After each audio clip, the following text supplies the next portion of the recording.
오늘도 어김없이 찾아온 주성철의 언더더씨입니다. 오늘 한 손으로 하시네요. 네, 귀찮아서요. 네, 주성철 편집장님 오셨습니다. 네, 안녕하세요. 네. 안녕하세요. 오늘은 어떤 영화를 골라오셨어요? 네, 오늘은요. 최승호 감독, 지금은 현 MBC 사장님이시죠. 네. 최승호 감독의 자백이라고 하는 작품을 가져왔습니다. 2012년에 있었던 일인데요. 탈북한 화교 출신의 서울시 공무원 유우성 씨가 국가정보원에 의해서 간첩으로 내몰리는 사건이 벌어지게 되는데요. 국정원이 내놓은 이 명백한 증거는 바로 동생의 증언, 즉 자백이었죠. 네. 하지만 최승호 감독이 한국은 물론이고 중국과 일본을 왔다 갔다 하면서 취재한 바에 따르면 그 자백이라고 하는 것은 바로 이제 국정원의 협박에 가까운 강요에 의한 자백이었다는 것이죠. 네. 즉 국정원이 거짓말을 하고 또 그 거짓말을 바탕으로 검사들이 가짜 간첩을 만들었던 그런 사건이라고 할 수가 있겠는데요. 결국 2015년 10월 이 대법원은 유우성 씨의 국가보안법 위반 혐의에 대해서 무죄를 선고하게 됩니다. 네. 이것이 바로 서울시 공무원 간첩 조작 사건인데요. 하지만 단지 이 사건 아니었을까라는 생각이 들게 할 정도로 네.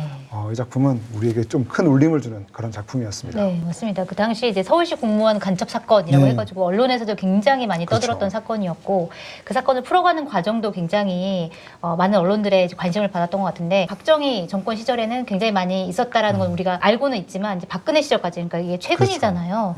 그 시절까지 이런 일들이 꾸준히 벌어져 왔다라는 것 자체가 굉장히 충격이었고 영화 끝날 때 크레딧으로 올라가잖아요. 네, 맞습니다. 몇 년도 1970년대부터 누가 무슨 사건으로 몇 형을 무슨 형을 받았는데 무죄 이게 너무 너무 놀랐어요. 많은 거예요. 그 말씀하신 마지막 장면이 정말 공포스럽잖아요. 네. 뭐 하나하나 세기도 힘들 정도로 정말 끝을 알 수 없게끔 네. 계속 그 사례들이 올라가게 되는데요. 그 장면 바로 직전에 또 과거 그 당시에 국회에서 있었던 그 대정부 질문 네. 그 음성들이 이 삽입되잖아요. 맞아요. 그것도 이 국정원 건물이 뭔가 그 견고한 성처럼 보여지는 가운데 네. 그 음성만 입혀졌는데요. 그것도 지금 들으면 굉장히 소름 끼치죠. 네. 당시 그 새누리당 의원이었던 그 김진태 김진태 의원이 본 의원은 우리 대한민국에도 간첩이 최소한 2만 명은 있다고 생각합니다. 또 당시 법무부 장관이었던 황교안 자유한국당 대표가 네, 대표가 네. 위원님께서 우려하시는 바에 크게 공감하고 저희들이 수사 역량을 더 확보해서 국가 안보에 한치의 소홀함이 없도록 최선을 다하겠습니다.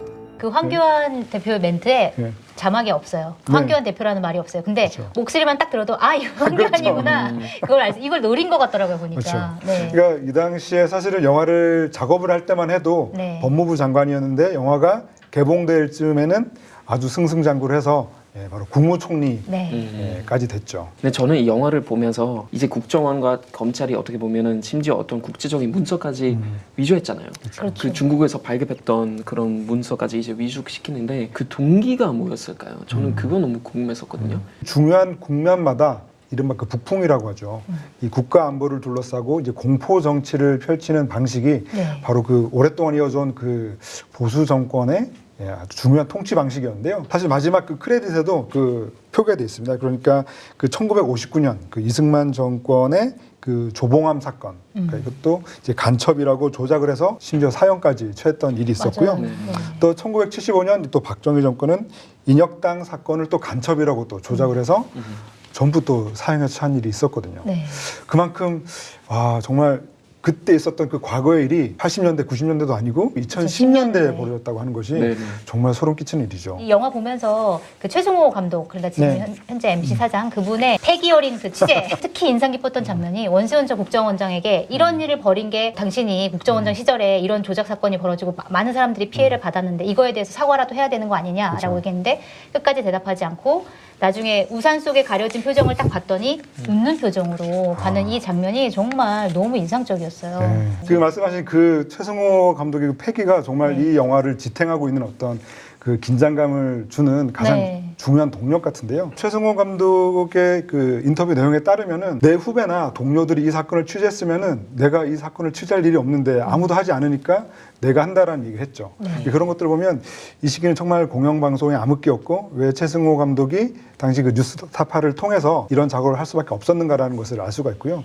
또 제가 완성된 작품을 보면서 감격 받았다고 생각이 드는 것은 사실 뭐 기자나 PD분들 보면 그 자기 어떤 책을 낼 때나 작품을 낼 때 보통 기존에 썼던 글들을 뭐 책으로 낸다거나 또 PD님 같은 경우도 뭐 이미 그 기존의 그 지상파 방송국에 뭐 50분 분량으로 내서 방영됐던 다큐를 조금 더 늘려서 그 다큐멘터리 영화제에 출품하는 경우가 꽤 많은데요. 네. 그래서 저도 이 작품은 그 뉴스타파에서 이미 좀 작업했던 것을 조금 늘린 수준이 아닐까라고 생각하고 작품을 봤는데 전혀 다른 작품이더라고요. 그러니까 사실은 이 작품만을 위해서 중국, 일본 계속 취재를 다니셨고 네. 계속 그 이후의 이야기들을 그 살을 붙여서 이 작품이 나오게 됐던 거죠. 맞아요. 그 유성 씨가 무죄로 나왔고 네. 그다음에 국정원 직원 4명이 어느 정도 처벌을 받고 3명이 무슨 벌금형 처벌을 받았던 것 같은데 그렇죠. 너무 진짜 손방망이 쳐버리죠. 그러니까요. 네. 근데 그것도 이제 검찰이 당연히 이제 수사했겠고 네. 그러니까 그건 약간 좀 모순적인데 어떻게 보면 약간 그 검찰 개혁이 왜 필요한지 다시 한번 좀 얘기해주는 네. 그런 영화였던 맞아요. 것 같아요. 그 말씀하신 내용이 가장 핵심적인 부분 같은데요. 그러니까 사실 주연이 국정원이라면 조연은 검찰인데 맞아요. 네. 그 조연이 너무 결정적인 역할을 이 작품 속에서 이제 네. 해버리게 된 거죠. 근데 그 검사는 계속 시종일관 되게 웃는 미소 표정으로 피고인한테 가지는 어떤 느낌이 어떠시냐고. 그러니까 재판에 들어오셔서 의견 한번 잘 들어보시고 냉정하게 판단해 주세요. 냉정하게 들어오세요. 들어오시고 네, 냉정하게 냉정하게. 재판 때 들어오시고 고작 한 1개월 정도 뭐 이렇게 기소유예 뭐 이런 처분을 받고 나와서 그 자기네들끼리 우르르 몰려갈 때 굉장히 뭐라 그럴까 히히덕 된다고 그래야 되나요? 맞아요. 네. 그런 장면들을 볼 때마다 굉장히 막 이 분노가 좀 끌어오르는 것을 느낄 수가 있는데요. 네네. 그래서 이 작품에서 어떤 검사의 의미를 좀 읽어본다고 하면 사실 그 김기춘이라고 하는 인물 자체가 네. 이 한국 현대사에 있어서 그 공포 정치 또 뭐 이른바 악마 검사였던 꼭지점에 네. 있는 분이기 때문에 그 사람을 만나서 당황시켰다라는 것 자체가 어떻게 보면 굉장히 의미 있는 일이라고 할 수가 있겠고요. 네. 또 최근에 이제 이른바 그 영화 도가니 있잖아요. 영화 네. 도가니 검사로 좀 유명하신 그 임은정 검사가 네. 이 자백이라는 작품을 시사회에서 보고 또 나중에 이제 극장에서 보고 올린 그 페이스북 글이 또 화제가 된 적도 있었는데요. 네. 그 뭐 내용을 조금 소개해드리면은 이 사건의 이 가해자의 일원이 주된 가해자가 우리 검찰이라는 것이 참담하고 죄스러워서 어찌할 바를 모르겠다. 네. 이 불행한 역사가 반복되지 않으려면 검찰이 바로 서야 될 것이고 나는 조그만 힘이라도 보태야겠다라는 얘기를 하셨는데요. 이 임은정 검사가 평소에도 이런 관련된 내용들을 많이 그 SNS에 올리시는데 네네. 그분의 그래서 종종 볼 수 있는 표현이 뭐냐면 이 나쁜 검사라는 표현이에요. 네. 이 글을 쓰실 때도 나쁜 검사라는 말을 한번 쓰셨고요. 네. 그러니까 사실 이게 그 업계 바로 그 내부에서만 안에서. 있는 사람들만 쓸 수 있는 단어거든요. 그래서 네. 아 이분도 그 오랜 세월 검사 생활을 하면서 주변에서 얼마나 그런 사람들 많이 봤으면 그런 사람들 네. 통칭해서 그냥 수시로 나쁜 검사라는 네. 표현을 쓰는 걸까라는 생각이 들었어요. 탈북한 사람들을 국정원에서 데리고 어떤 방식으로 조사를 하느냐에 대한 얘기들이 나오면서 그중에 한종식이라는 사람이 나옵니다. 거기서 합심센터에서 조사를 받다가 그 조사에 못 이겨서 결국 스스로 목숨을 끊는 그러면서 이제 최승호 감독이 그 친구를 찾아가잖아요. 같이 이제 조사를 받던 친구. 그래서 친구를 받아서 어떻게 된 일인지 취재를 좀 하려고 물어보려고 했는데 어떻게 된 일인지에 대해서는 그 친구가 얘기해 주진 않고 대신에 그 친구가 하는 말에 국정원 직원들도 다 어떤 뭐 국가의 일이니까 하는 거고 나름의 사명감을 갖고 한 일이지 않겠느냐라고 얘기를 하는 장면에서 저는 좀 약간 너무 무서운 거예요. 그러니까 이분도 정말 불만이 얼마나 많았겠어요. 자기 친구까지 죽었는데 자기도 그런 조사를 받았는데 그럼에도 불구하고 이걸 나쁘게 얘기할 수 없는 그 사람의 그 심정이라든지 감정이 너무 잘 느껴지더라고요. 탈북자 이야기를 보면서 제가 좀 가슴이 아팠던 게 이 영화 속에서 굉장히 가슴 먹먹한 장면이기도 한데요. 네. 그 최승호 감독님이 이 아버지가 죽었다는 사실을 그 모르는 딸한테 전화를 해서 네. 그 얘기를 전달하는 장면이 굉장히 슬펐는데요. 그 장면을 보면서 이제 이 간첩 조작 사건의 어떤 연대기라 그럴까 그 역사가 굉장히 오래됐는데 네. 그 방식이 좀 변하고 있는 것 같더라고요. 그러니까 지금 탈북자분들의 어떤 인권 문제라는 점에서 저는 이 영화도 굉장히 중요하다는 생각이 드는데요. 네. 사실 80년대에는 그 일본을 자주 왕래하는 사람들이 이런 간첩 조작 사건에 좀 많은 타겟이 됐어요. 일본에는 또 이 조총련계 조선인 학교도 많다 보니까 네. 그런 식으로 일본을 자주 왕래하는 사업가들을 이 간첩으로 이 조작하는 경우가 굉장히 흔했는데 네. 지금은 좀 그런 걸 할 수 없다 보니까 네. 새로운 타깃으로 떠오른 게 약간 탈북자 쪽이 아닐까. 뭔가 그들 중에서도 네. 뭐 가령 그 친인척이 뭐 북한에 있다거나 네. 혹은 뭐 중국과 이제 왔다 갔다 한 그런 북한에도 기록들 또 들어갔다 왔다 뭐 이런 쓰다 거. 보니까 네. 지금 수많은 탈북자들이 이런 이 국정원의 어떤 이 레이더망에 좀 많이 포착돼 있다고 하는 것은 굉장히 위험하다라는 생각이 또 들었고요. 또 제가 이번 작품을 보면서 또 갑자기 또 생각이 나서 좀 조사를 해본 게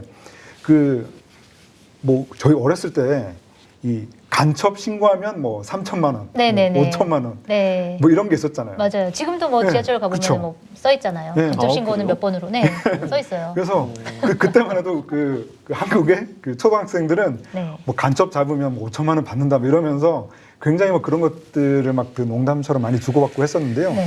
지금은 어느 정도일까라고 생각을 해봤더니 최대 20억 원이더라고요. 그러니까 사실은 또 많은 그런 또 이 경제적으로 이렇게 자립하지 못하거나 좀 네. 힘든 뭐 탈북자나 탈북자 관련된 여러분들이 그럼요. 이런 유혹이 있으면은 사실은 그 돈의 유혹에 그럼요. 넘어가서 예, 넘어가죠. 이 증언을 하는 일이 생기더라고요. 네. 그래서 이거는 단지 간첩 사건 이런 걸 넘어서 가지고 탈북자 인권이라는 문제에 있어서도 이거 굉장히 중요한 문제다. 전 좀 다니엘 씨한테 궁금한 게 있어요. 독일도 사실은 분단 국가였잖아요. 네네네. 독일에는 뭐 이런 식으로 간첩 조작 사건이라든가 이런 게 혹시 좀 있었나요? 그러니까 조작 사건이 있었는지 잘 모르겠는데 간첩들이 엄청 많았었죠. 네, 거기 당시에. 관련된 이야기 진짜 많은데 네. 이제 타인의 삶이라는 영화에서 보면 네. 이제 도청 이야기 또한 이런 이야기들 이제 영화에서도 많이 담게 되는데 네. 실제적으로도 정말 여러 가지 사건들이 있었어요. 동독에 옛날에 로미오 부대라고 있었어요.